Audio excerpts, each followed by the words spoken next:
Hey girl, hey.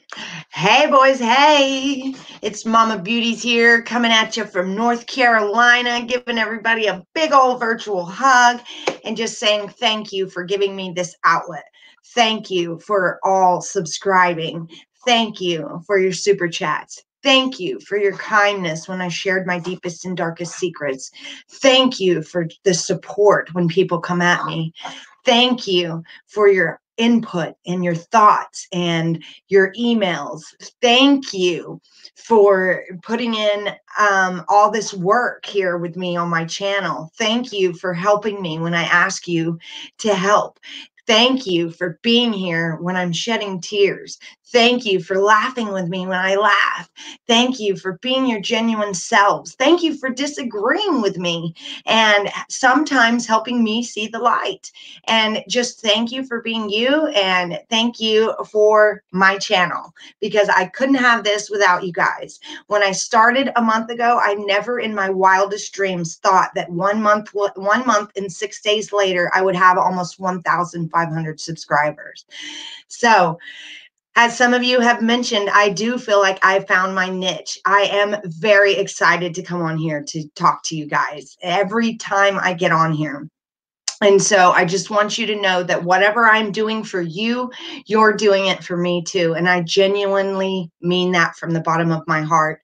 This channel is not about making money for me. It is about having friendships. It is about, let me tell you something, you guys. This thought that was put into my head to create this channel right before the holidays, I believe there was a purpose for that.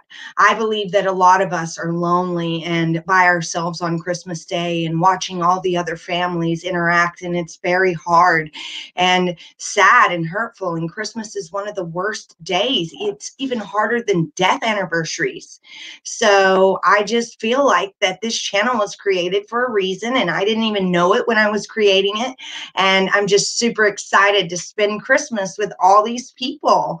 It is just, I'm looking forward to it now. I always look forward to Christmas because I like seeing my children's face light up and all of that, and being able to get thoughtful gifts for them and show them that their mama does know them. But after that, they go on their separate ways and they play with whatever you got them, or they go and talk to their friends, or as they get older, they like to drink on Christmas. And so you're kind of left by yourself. And I mean, by all means, they're going out and telling people how wonderful their Christmas was. So, I mean, that gives me satisfaction too. But just sitting here alone and not having anybody to interact with it's hard. And I'm so glad that I have you guys and that so many people were willing to spend Christmas with me. And I thought I was going to be able to come on last night, but a 1-year-old that has learned to walk, you guys, whew, it was different when I was in my 20s and 30s, but now I'm in my 40s and she is a handful, but I love every single minute of it. And I don't really want to tell her mama, but she might just have the Abshire ADHD. But that's okay. We've all used it for our advantage. So let me read some comments, and then we're going to, hey, Once Upon a Crime in the West. Hey, Jennifer Ball. Chronic Life, Harley Chick. Hi, Donna. Great names are named alike. And Brenda and Leah, Vicky, thank you. Hey, girl, hey, Cassis7. What's up, Summer Darkness? Jennifer, don't even talk like that. I'm telling you, don't even worry about it. I just admitted on my live yesterday that I was a horrible mother to my daughter all of her high school years, that I was absent and that I cared more about pills than I did about her and what she needed. So please just know that I will not judge you. I am not perfect, and we will sit there and rehash our mistakes together, okay? So you go ahead and send that email. Thank you, Once Upon a Crime. Hi, Save Robbie. Hi, Kathy. I deleted one of your haters yesterday, Save Robbie. They tried to tell me to delete you, and I was like, okay, red flag, you're gone. You have been great. Hi, Felicity and everybody. Oh, thank you, you guys. Okay, so I don't want to talk about me. I want to get some more information that I might have left out. I am going to give you guys all the reasons why Nicole Kessinger needs to be investigated again.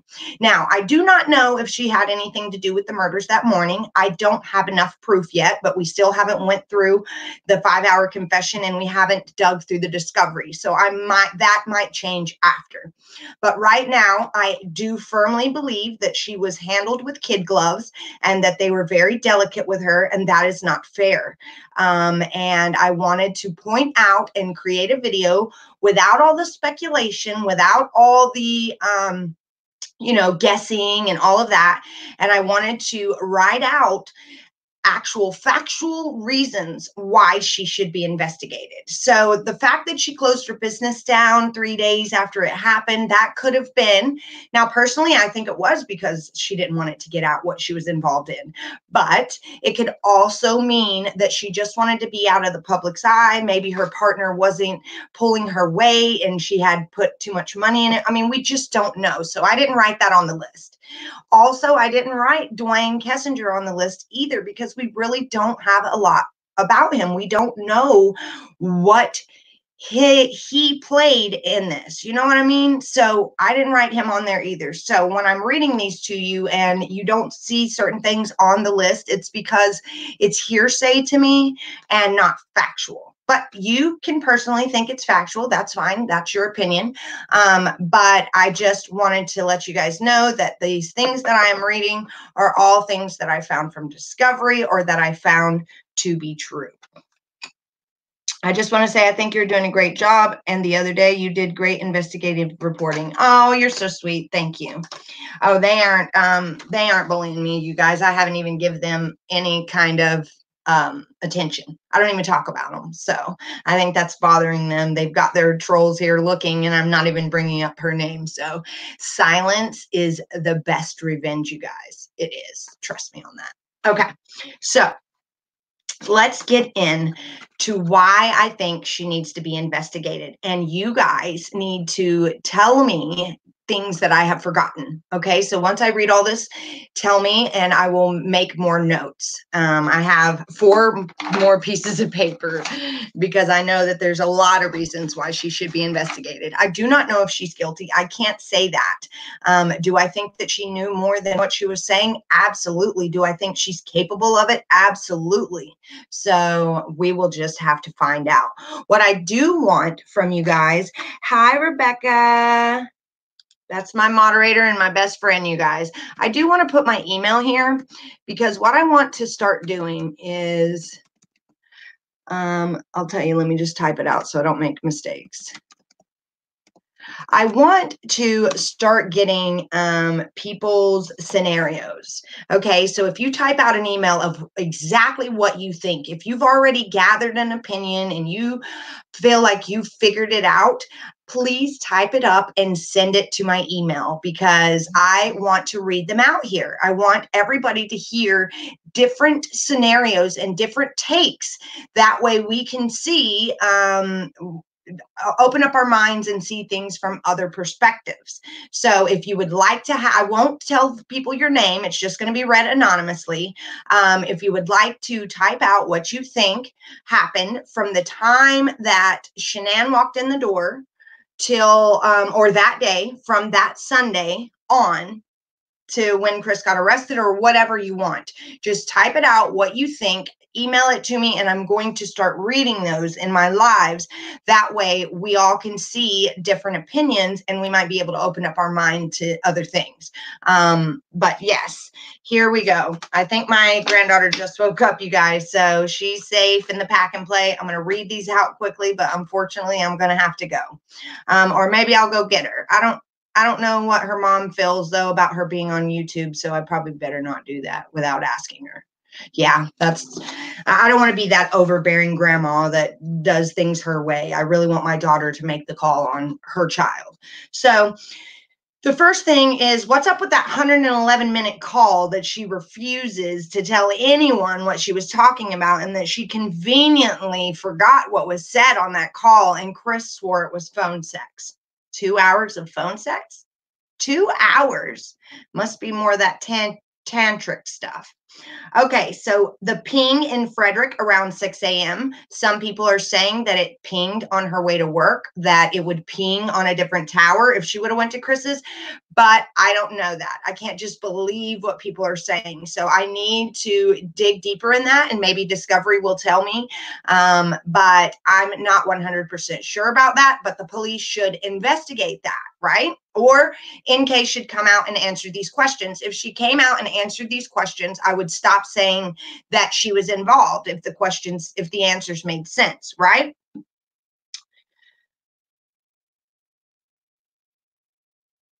Yes, maybe it was an initiation or like a hazing or whatever you want to call it, his way of proving his worth for the group. Who knows? But why is she protecting Jim and Charlotte? And why was Charlotte saying, you can come to my dad's wake? You're not on house arrest. If you're not under investigation, why can't you come to your best friend's dad's funeral? So that was a little sketchy to me. What Charlotte was texting her and what she was telling the police that Charlotte knew were two different things. And so she even said, I don't care what you did with that guy. I just want my best friend here. What do you mean? Compared to prison? You want your best friend here compared to prison? Or you want your best friend here compared to what? Was she talking about leaving? Was she talking about leaving town and escaping? She did text Chris that she was leaving until it all blew over, but didn't she text him that when Shanann was just missing? But she also told him to pawn the ring that night. And that was the same night that she was on the phone with Chris when the detectives came to his house at 10 p.m. on that Monday night. She was on the phone with Chris from 9:48 until 10:35. So she was on the phone when the police came that night. And then again at 2 o'clock in the morning, she was on Chris's other phone while he was using his work phone to tell the police the height and weight of his daughters and Shanann's tattoos. So why was Nikki on the phone while the police were there? That to me is very strange. Okay, so she also told him that very night to open his own bank account. So that's a little odd. If your wife is just missing and she's supposed to be coming back, why would you decide that the time your wife is missing or the man you're having an affair with's wife is missing is the time to get a bank account? Wouldn't you bring that up maybe in a couple of days? Why would you bring it up the night that she's supposedly missing? Strange, right? All right. So yes, exactly. I agree, Jennifer Ball. Even if she was on house arrest, she would have found a way. If your best friend lost your dad, my best friend Charlie, you guys, he came to my dad's funeral and him and my dad didn't even get along. Charlie felt like he raised me and that my dad kind of skated on that because I became roommates with Charlie Brown when I was 16. I got emancipated when I was 16. And so I moved in with Charlie, and Charlie always had resentment towards my dad because he felt like my dad should be raising me. But, you know, me being the 16-year-old, I thought I was grown and I didn't want my cop dad's rules and I wanted to smoke weed and all of that. And so I'd rather be at Charlie's where I didn't have any rules than be at my dad's where I did. So definitely your best friend, even if they don't like the person that's passing, will be there for support. So what else? She lied about how long they were dating. We all know that. We all know that she lied about that. You don't Google Shanann Watts in 2017. And I honestly, personally, this is just speculation though, think that they met on eHarmony. And that's why she said that to Chris about eHarmony, is because they met on there and he remembered how connected they were and how fast their relationship built. And he was scared that she was going to do that with someone else. And that's why she was all like, I don't have eHarmony. What are you talking about eHarmony? She did not want that police officer to know that she had been on eHarmony. She tried to pretend like the text didn't even exist between her and Charlotte. And she was saying that she met her boyfriend on eHarmony. And we all know that the only boyfriend that she met was Chris. So then later on, when she comes, I think it is sometime in September, she brings a list of all these things that she had forgotten. It's in Discovery. We'll go over it. But that was in the list. She had forgotten that she told Chris on the 14th that 2 guys asked her out and one of them didn't show or something like that. Maybe both of them didn't show. Don't quote me on that. But I know that that was a conversation. So the slip on the second interview when she says that Chris is asking her about the macros and how much protein he's supposed to be eating and all of that. She said that he asked her because she was in and then she changed it. She caught herself. She stopped at the word in. She goes, yeah, Chris was asking me because I'm in.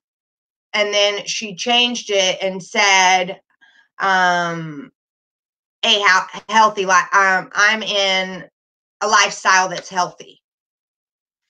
Yes. So I'll have to find out. Let me actually just see the exact words so I'm not misquoting.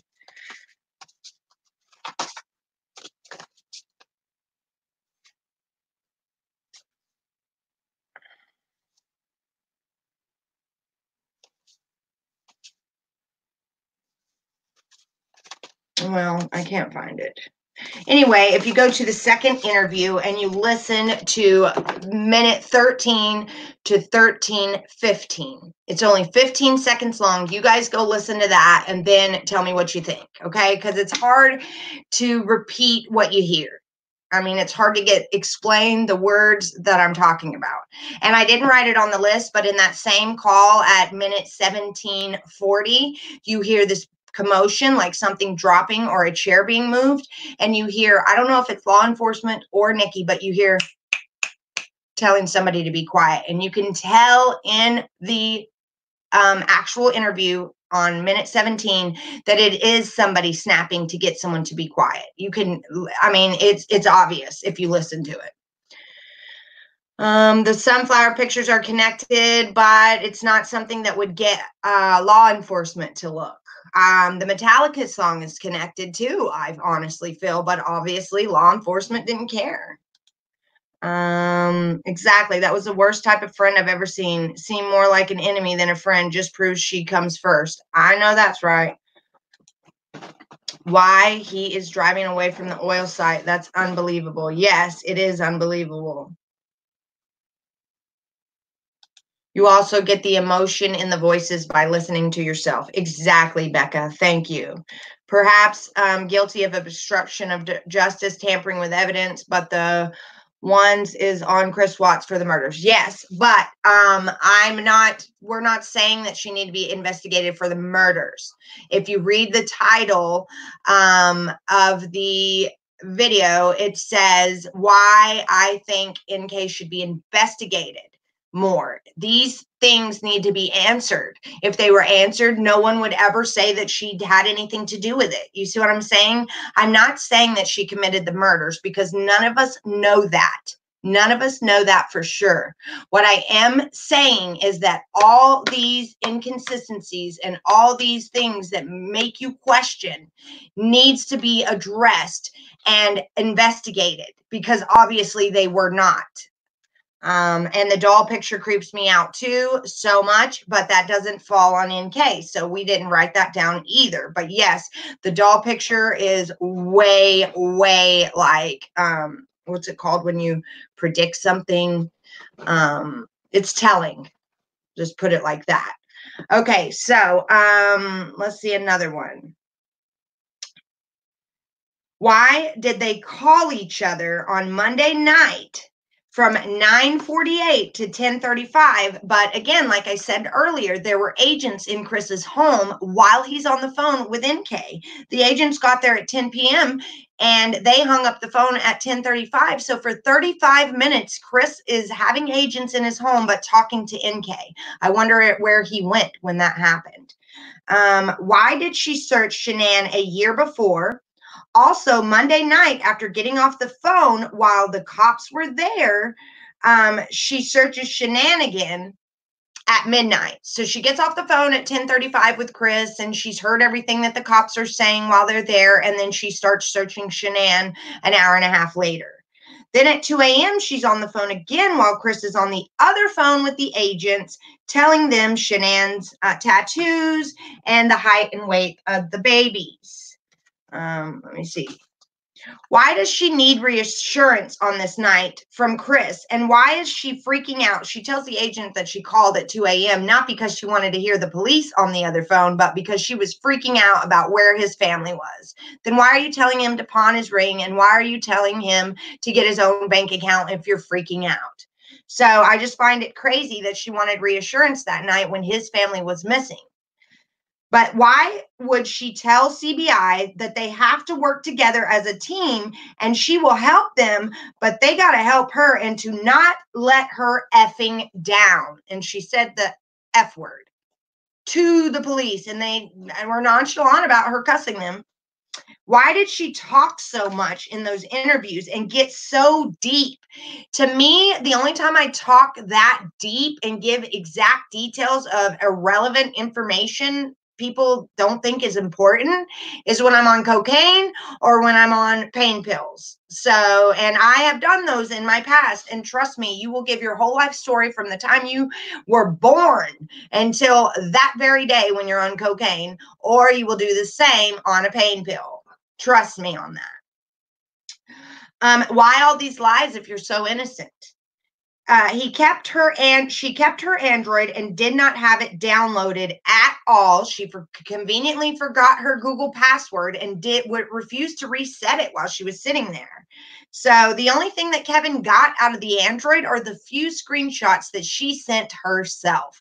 And that is where the text came across at 2 something on the Monday of the murders. She texted him, "Oh my God, that's absolutely ridiculous. They would freak out."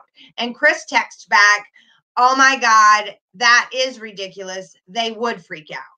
So what were they talking about? And during this time, he's standing and watching Nate's monitor of him backing up the truck and doing whatever it is that he did. Because we don't know if he loaded all the bodies, if the girls were alive, if one girl was alive, if he killed everyone, if that was the dog shadow. I mean, we really don't know.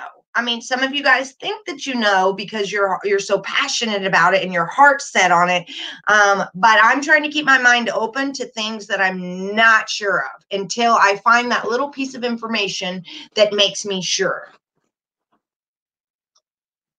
Okay, so she kept the Android. Her dad's odd comments. Now, I'm not saying that that she did the murders. I just think that people should ask about those odd things that Dwayne was saying. Why was he so worried about the Thornton Police Department seeing NK's information out of her phone?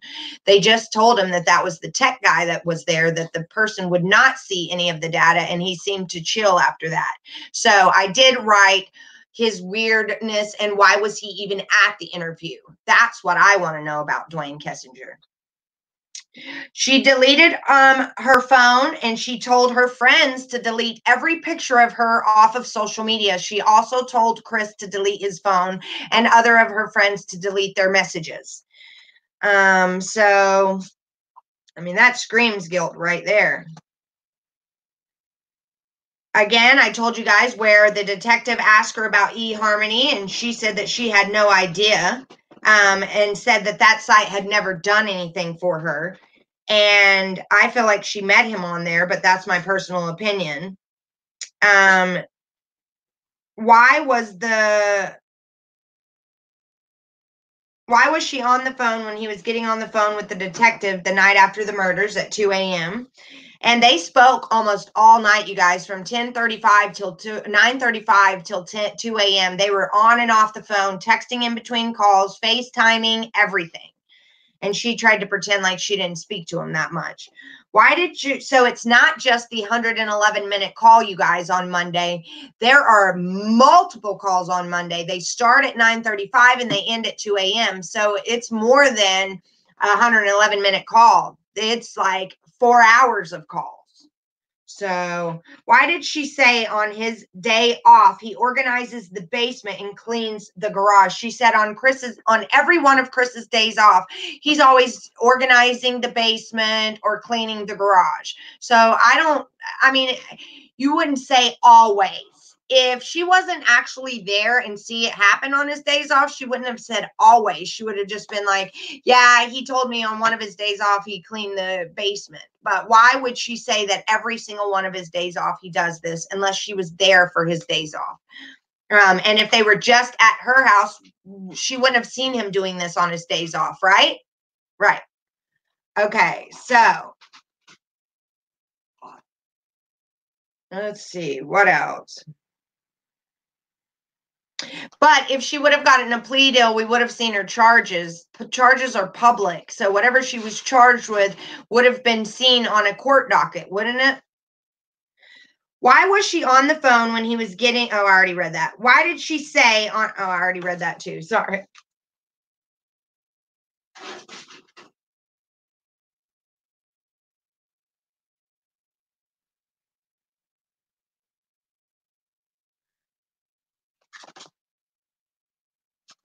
And then the Metallica lyrics, and she refuses to use Shanann's name in interviews, you guys, and she did not clock in the morning of the murders. So that all in itself needs to be investigated. Hold on, I'm going to go get my granddaughter and just deal with my daughter being upset. I'll be right back.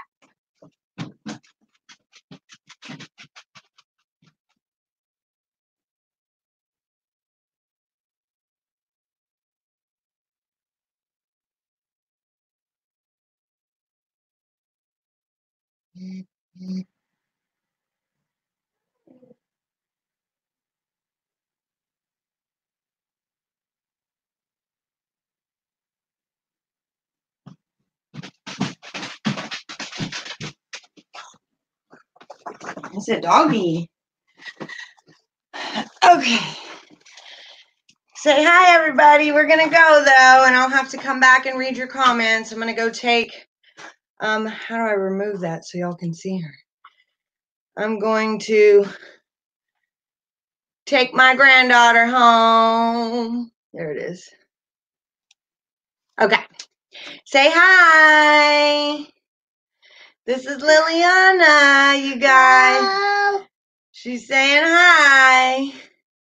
We're not going to talk anymore about that, you guys. I just wanted to show her to you before we leave. And then I'm going to come back and read the live chats after I take her home so I can see if there's anything I missed. And don't forget to email me what you think happened.